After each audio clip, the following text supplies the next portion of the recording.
במתי פרק 14, So we're in Matthew 14, ואנחנו ממשיכים היום מפסוק 22 and we עד continue סוף הפרק. from verse 22 until the end of the chapter.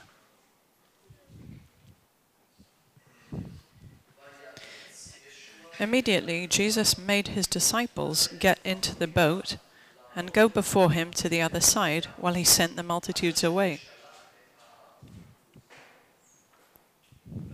And when he had sent the multitudes away, he went up on the mountain by himself to pray.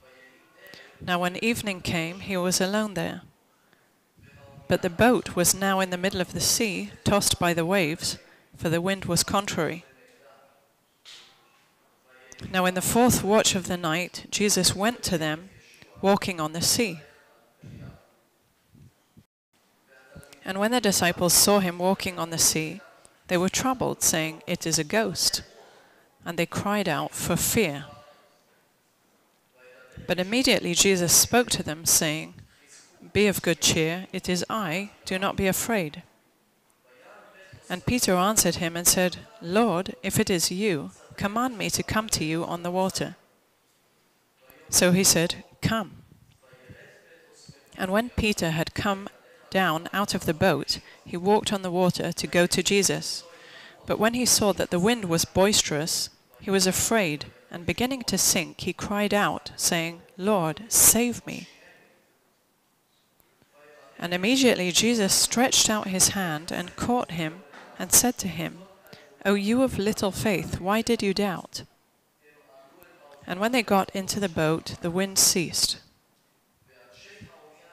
Then those who were in the boat came and worshipped him, saying, "Truly you are the Son of God." When they had crossed over, they came to the land of Gennesaret. And when the men of that place recognized him, they sent out into all that surrounding region, brought to him all who were sick, and begged him that they might only touch the hem of his garment. And as many as touched it were made perfectly well.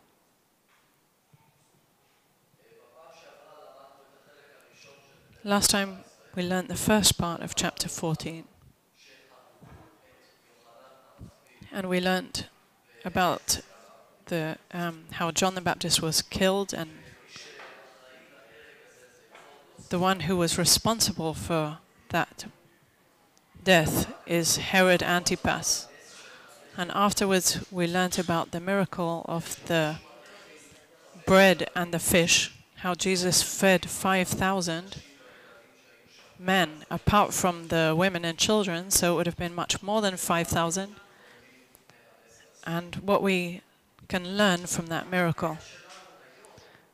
Today's passage begins in verse 22.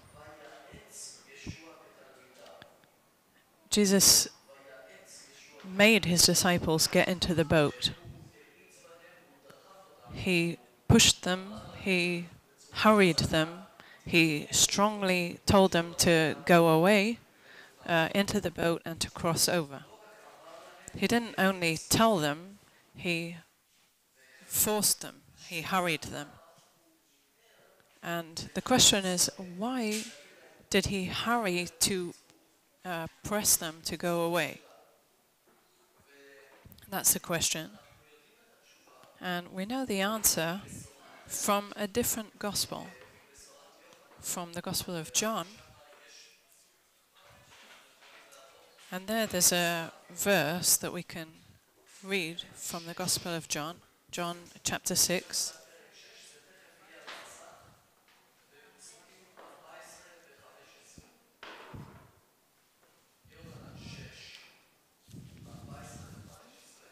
John 6, 14 and 15.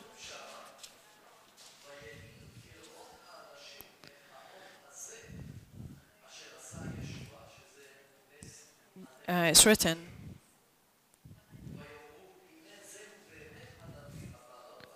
that those men, when they had seen the sign that Jesus did, said, "Truly this is the prophet who is to come into the world," in verse 14.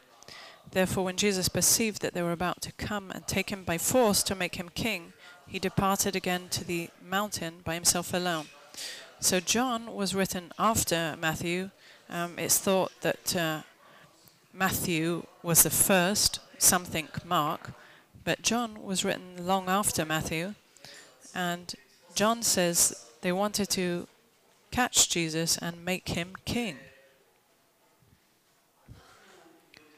And we know from the continuation of John 6, and we won't read all of that passage in John 6, but I highly recommend that at home you read John 6 in order to understand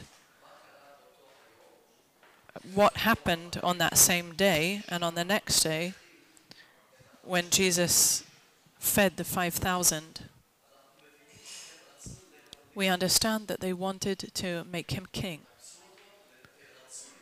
They wanted to catch him to make him king. And Jesus didn't want this.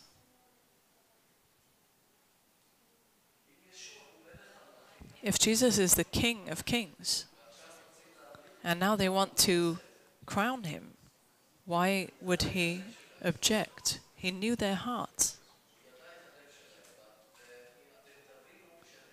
And you'll understand when I hope you read John 6 at home, their heart was not in the right place. The nation had not truly received him until then. Those who had come to be healed believed that he can heal them. And those who brought them also believed, but there were many others there who were not there for the right reason. They wanted an earthly king. They wanted kingdom now. They wanted someone who would give them their food. Jesus told them, "Why are you coming to me? Because of the food that you ate yesterday?" They wanted a king who would solve all their problems. Here's someone who can give us food. Here's someone who can fight the Romans.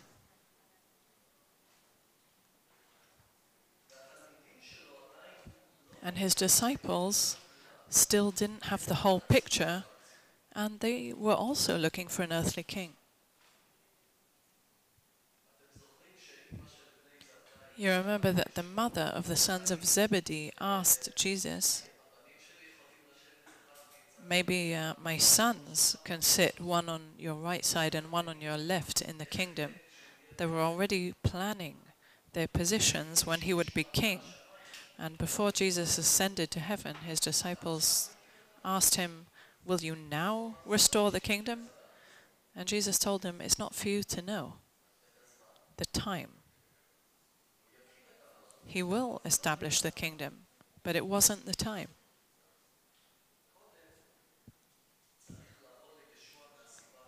First of all, you have to come to Jesus for the right reason. So this is why it's written. Imagine it's written, all of the nation came and they said, "Here's someone who can supply all our needs and give us food. Let's make him king." And also his disciples want him to be king. And they're, of course, the closest to that person who would be king. So Jesus didn't want any cooperation between the nation and the disciples in an attempt to make him king. It was not the time. It wasn't the time. And Jesus didn't need that pressure, if you can call it that, from his disciples. So after he fed everyone, and he knew what they were thinking, they wanted him to be king then. So before his disciples would start to hear those things, he forced them to get into the boat and to go out. Until when? Look in verse 22 of Matthew 14. He caused his disciples to get into the boat to go before him to the other side, while he sent the multitudes away.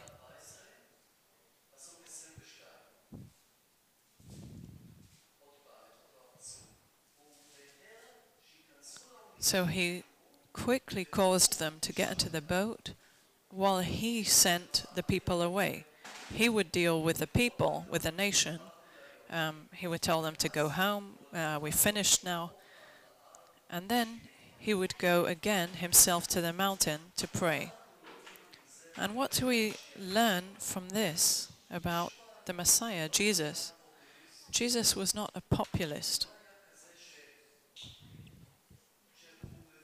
And he was not someone who, when he now understands that he's popular at the moment, would say, great, I'll use this to gain strength.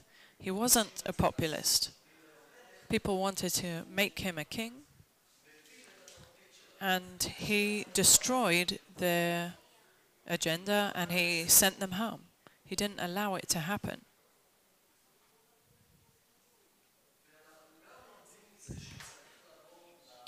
And we also understand from this that you have to come to Jesus for the right reason.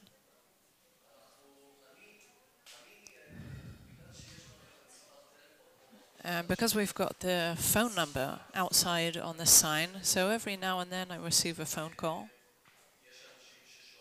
There are people who ask questions, want to visit. There are believers who are happy to find the congregation. And there are people who turned to me and said, I want to be baptized. And I asked, why? Why do you want to be baptized? And they said, because I'm fed up of being Jewish, I want to be Christian. So I've heard such things. So am I happy to go and baptize them? No. I said, sorry, if you want, I can meet you and tell you about the faith, about Jesus. But the purpose is not to make you become Christian. And I even told someone, I'm sorry to have to tell you, but you'll stay Jewish. You'll remain Jewish. Why are you coming to be baptized? Because you love the Lord Jesus? Because they understand that he is the Messiah, and because they understand that he died for them on the cross and was raised on the third day? Then I would be happy to baptize them. But if they tell me, I'm sick of being Jewish, I want to be Christian, so that is not the right reason. You need to come to Jesus for the right reason. Do you want a king who will provide all of your needs? Or do you understand that you need him?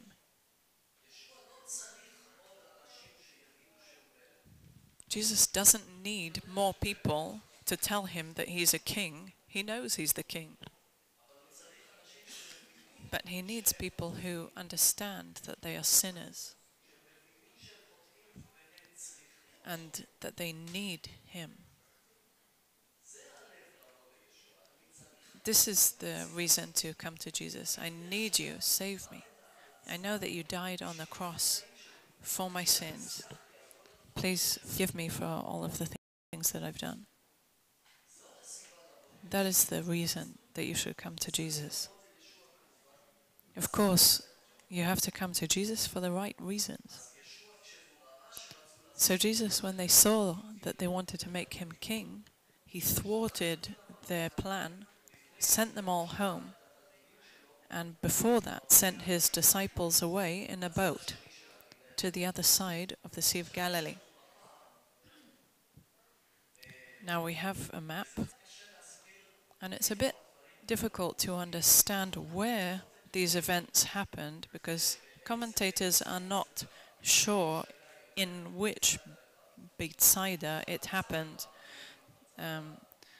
Some say there was one Bethsaida on each side of the Sea of Galilee. There are different thoughts, and it's not exactly clear exactly where these things happened and from where to where they went.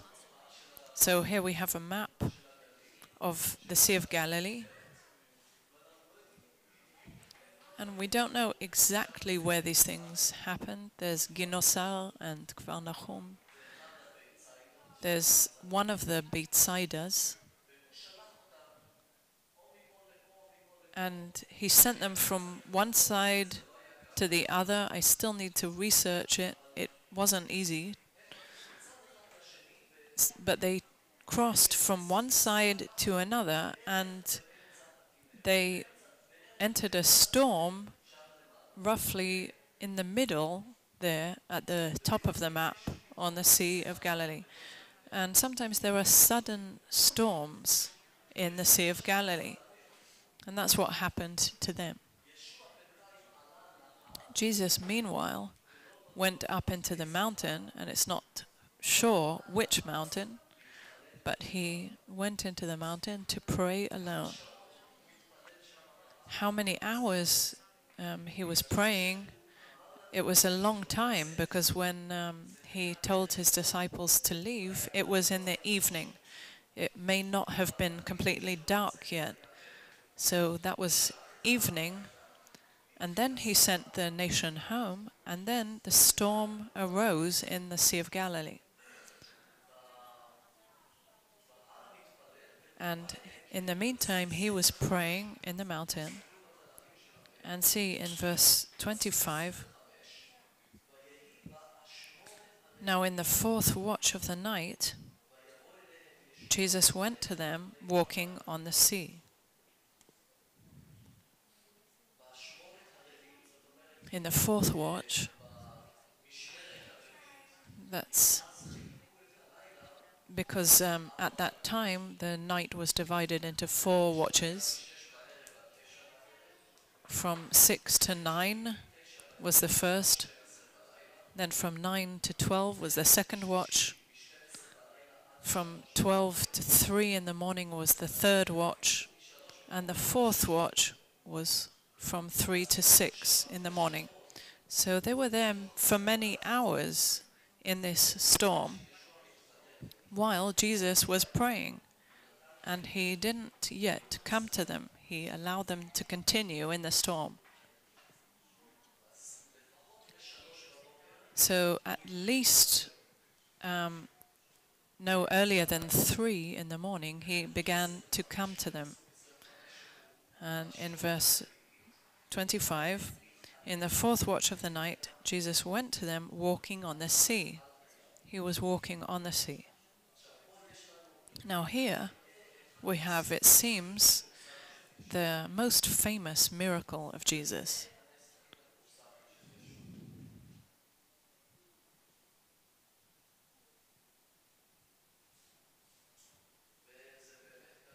And it really happened. I hope that you believe that it happened, because I believe with all my heart that it did. Now, different miracles were performed by men of God.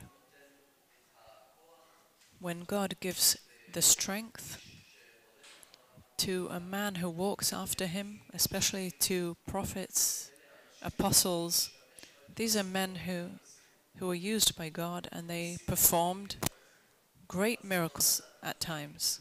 But it's clear from the scriptures that they received the authority to do these things from God. And then you understand that God is with this person. God helps him. God allows him to do these miracles. But such a miracle, brothers and sisters, walking on water, no one performed. And we learnt that there are things that only Jesus did. No one before him or after him did a portion of the things that Jesus did. And one of those things is this miracle.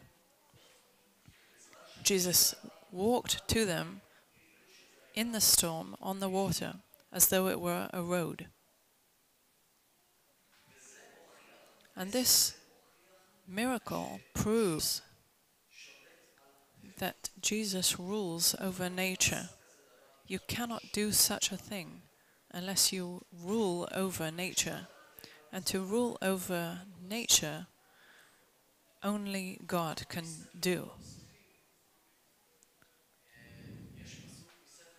So there's a verse from Job chapter 8, Job chapter 9. This verse describes God. Job 9 verse 8, he alone spreads out the heavens. No one else can spread out the heavens. And it adds, and treads on the waves of the sea. He treads on the waves of the sea. I've checked in a few Israeli commentators, what is this word, the waves? And they think it's waves, the Hebrew word. So Jesus was walking on the waves. And Jesus is doing something that is described or ascribed in the book of Job to God as something that only God can do. There are things that only God can do, and in the Gospels we see Jesus doing those things. And this is one of many indications that Jesus is God. And here in this chapter, we will have at least 3 or 4 indications of this. The Gospels have a message that Jesus, the Messiah, is God. He is not an ordinary man like us. Yes, he is also a man, because God took the form of flesh. He came as a man, and he was like us, flesh and blood. But at the same time, he was also God. And God who rules nature.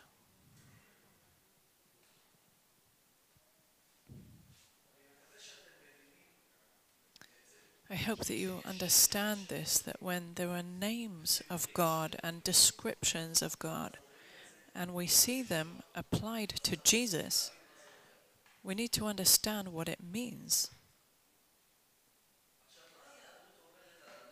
Now, what does Judaism say about this miracle of Jesus walking on water? Judaism regards it, and they have a document called the Generations of Yeshu. That's their name for Jesus. And they say in that document that Jesus was a clever disciple, but that he was not a good person, that he tried to prove all kinds of things. And they said that no one knew exactly how to pronounce the name of God, but anyone who did know the correct pronunciation would have all kinds of powers, and that Jesus wanted to know the pronunciation. And they said, where is the name? It's in the temple. So people went into the temple, and they knew the name of God as long as it was in the temple. But as soon as they went out the temple, there were 2 lions that roared, and it would cause you to forget the name of God, and then you could no longer use the name. But that Jesus had done, they said, some trick. And he had written the name on a note and hidden the name in the tough skin on his feet, and put it into his feet, and went out of the temple, and apparently the lions roared, but it didn't matter, because now he had that name on a note, and because he had it on a note, stuck into his feet, then he could walk on the waves. That's the Jewish explanation why Jesus could walk on water. And they said that he did it to prove to everyone, see what I can do. Now, I don't know how it sounds to you, brothers and sisters, but it sounds to me like a stupid fairy tale. I'm sorry to say. But Judaism has so many childish stories that sound so ridiculous. These lions, where is it written about lions? And as though the name of God is some form of magic that you can use. You know what the children of Israel, when they carried the Ark of the Covenant to war, they thought, this will help us. Did it help them? They lost the war. And God allowed the Philistines to take the Ark of the Covenant to their own land. And afterwards, when the Philistines returned the Ark of the Covenant, when the Israelites were happy, they opened it, and God killed thousands on the same day in Israel. You can't use God or the name of God as though it's some kind of magic. Now I know the name of God, so I can do all kinds of tricks. This just doesn't fit with what we know from scriptures. It's a completely childish fable, what is told in Judaism about Jesus. But what it does teach me is that, in my opinion, they did know that he had performed this miracle. They were his greatest enemies, and they were trying to explain how he succeeded. I think it shows that they knew he did it. And because of that, they were trying to explain it. And now you just need to choose between what Matthew, Mark, Luke, and John are telling you, or what the rabbis are telling you about Jesus. Those are the two versions. And it's not true that he did it to prove something. Only his disciples and those who were in the boat saw it. No one else saw this. Even the next day, when they saw him on the other side, they asked him, "How did you arrive?" And he didn't tell them. He spoke to them about something else. Read John 6. It's not true that he did it so that everyone would be in awe. This is just a story.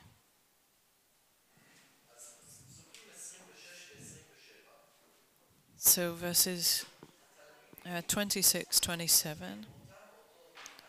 The disciples, when they saw him walking on the waves of the sea, they were troubled, saying, "It is a ghost." But Jesus spoke to them, saying, Be of good cheer, it is I, do not be afraid. I love it that Jesus tells them here, be of good cheer, it is I, do not be afraid. Be strengthened, be encouraged. Everything's okay, it's me. And notice that the waves had not ceased. The waves and the wind had not ceased. Jesus was there during the storm, but the storm continued. He told them, don't be afraid, don't worry, I am here. But more than this, the way that he says it, it is I, don't be afraid, it is I. And this reminds me of two other things from the scriptures. And can we show the verses on the screen? There are a few places in the scriptures where Jesus says, I am He. And this is one of them. I am He.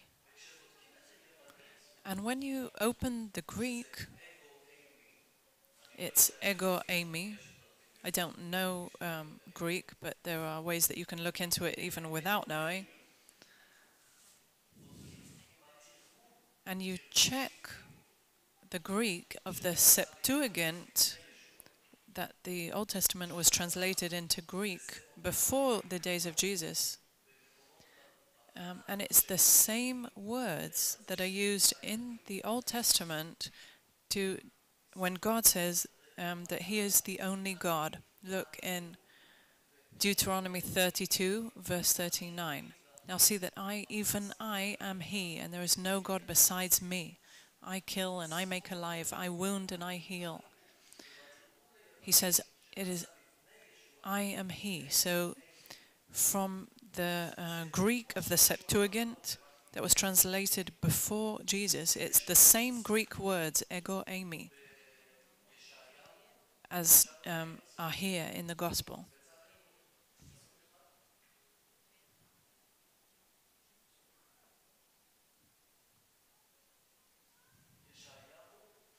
And again in Isaiah 43 and verse 10. You are my witnesses, says the Lord, and my servant whom I have chosen, that you may know and believe me, and understand that I am He. Again, in the Greek, ego eimi, I am He. And then again he says, before me there was no God formed, nor shall there be after me.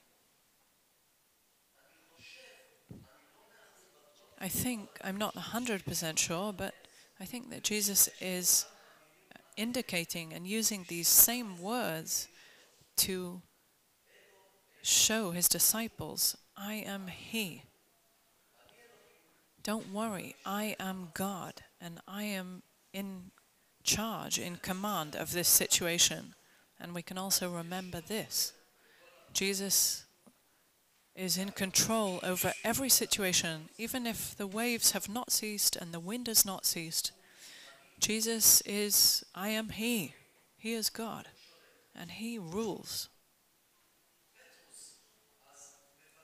Peter then requests to go to Him.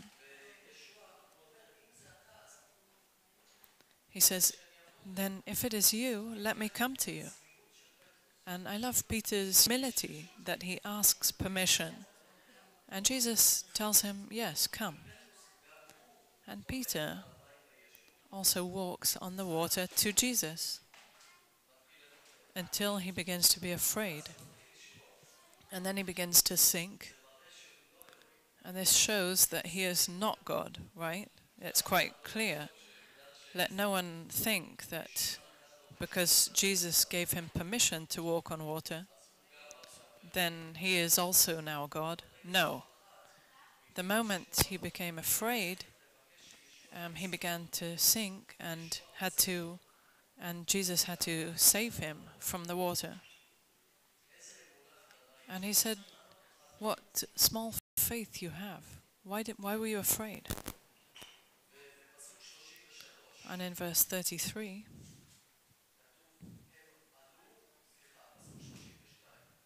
in verse 32, when they got into the boat, he took Peter, they went into the boat, and then the wind ceased.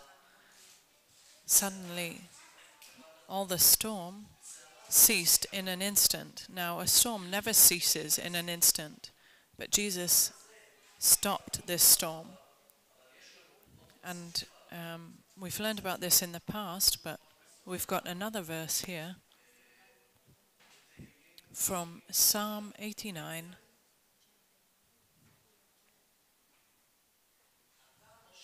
You rule the raging of the sea.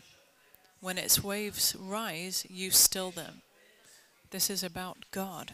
And there are many verses in Psalms, Isaiah, Jeremiah, that say that Jesus is God is the one who rules the wind and the sea. But when Jesus walks on the sea and calms the storm, the waves and the wind in an instant, it shows us clearly who Jesus is. Shows us so clearly. And the response of the people in the boat is in verse 33. Those who were in the boat, the disciples, and maybe others who worked in the boat, came and worshipped him, saying, "Truly you are the Son of God." And notice their worship of him. It's not worship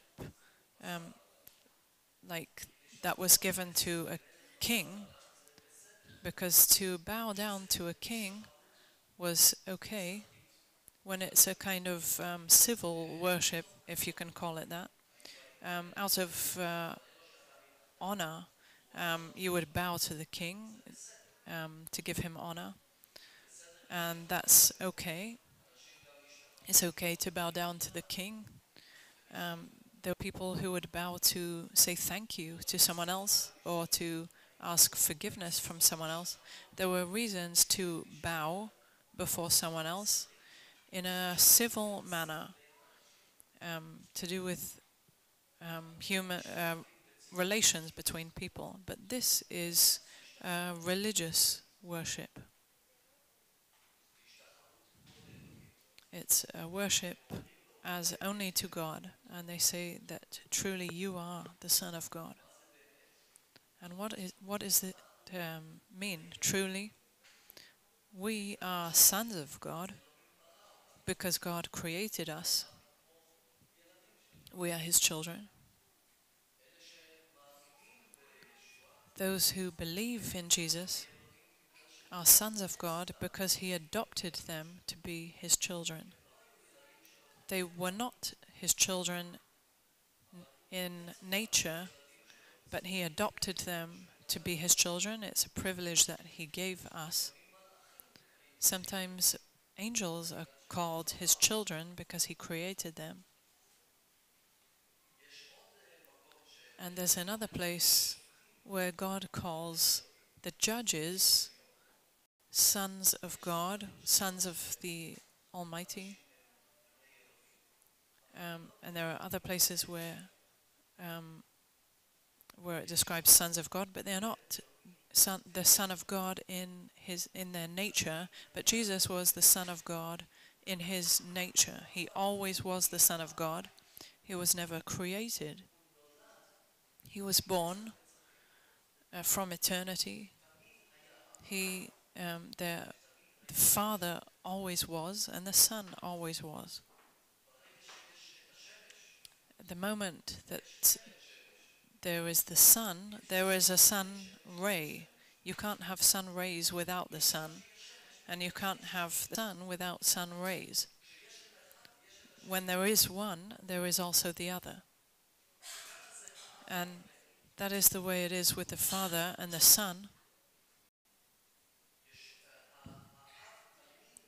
The Father was always the Father, and the Son was always his Son, from eternity.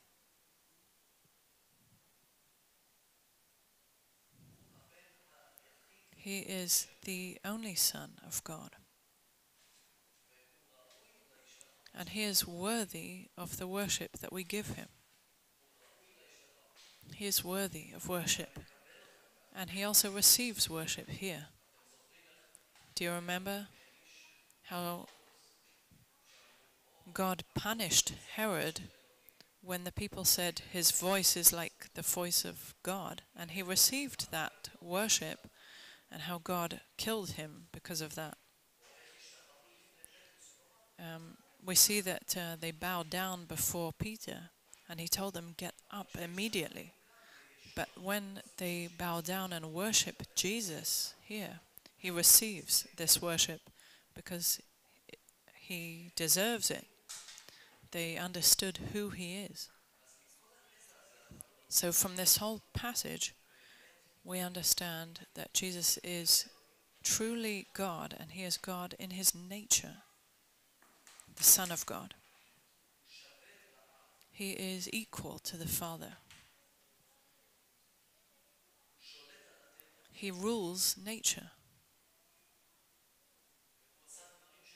And he did things that will never be repeated. And this proves to us who he is.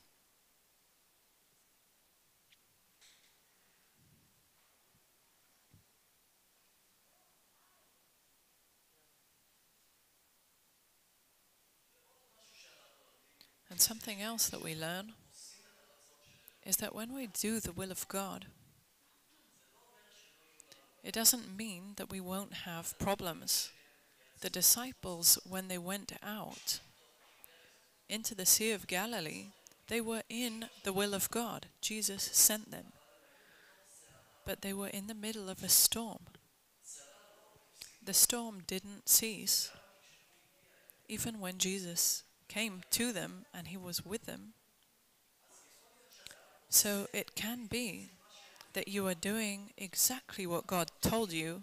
You are listening to him. You're doing what he told you. But there are problems. Even great problems, big waves. And you may even fear that you will die. It doesn't mean that you're out of the will of God.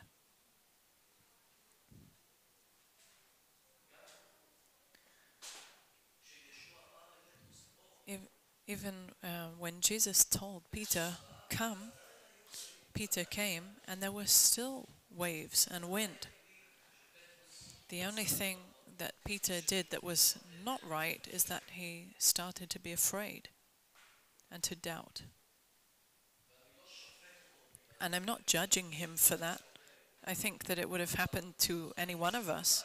But after he saw Jesus and Jesus told him to come, he started with faith, but he didn't finish with faith. And Jesus told him, you have little faith. Why is your heart beginning to doubt? But it just shows that even when we listen to God and we do what he says, it doesn't mean that all of our troubles will cease. And here I want to encourage you, brothers and sisters, not to doubt God, not to lose faith, even if there are problems. If you are walking with God, you love him, you're trying to do his will in your lives. But you have a great problem. Don't be afraid. Don't lose faith. Jesus is with you. Even if there are high waves and the wind has not ceased, God is with you. And you don't need to be afraid. You don't need to say, God forsook me. He doesn't want me. And in the end, Jesus brought the disciples to the place that they needed to arrive at. They arrived at the other side and everything was okay. And also you'll arrive at the place where God wants you to, even if there are problems. That's what we learn from this passage. And the next passage from verse 34 to 36, they arrived at Gennesaret, Ginosal, and they recognized him and brought people to him to be healed. And everyone who touched even the hem of his garment, that's his tzitzit, his tassels, was healed.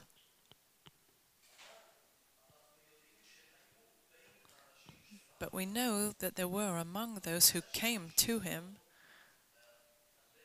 many whose hearts were not truly with him. And how do we know that? From John 6. There's the famous conversation between him and the nation, and he more or less ruins their hopes for him to be king that they had. And he tells them, you are searching for earthly bread, but you need to look for the bread that comes from heaven. And he told them other things there that are really worth reading. Now, next time we'll continue in Matthew chapter 15.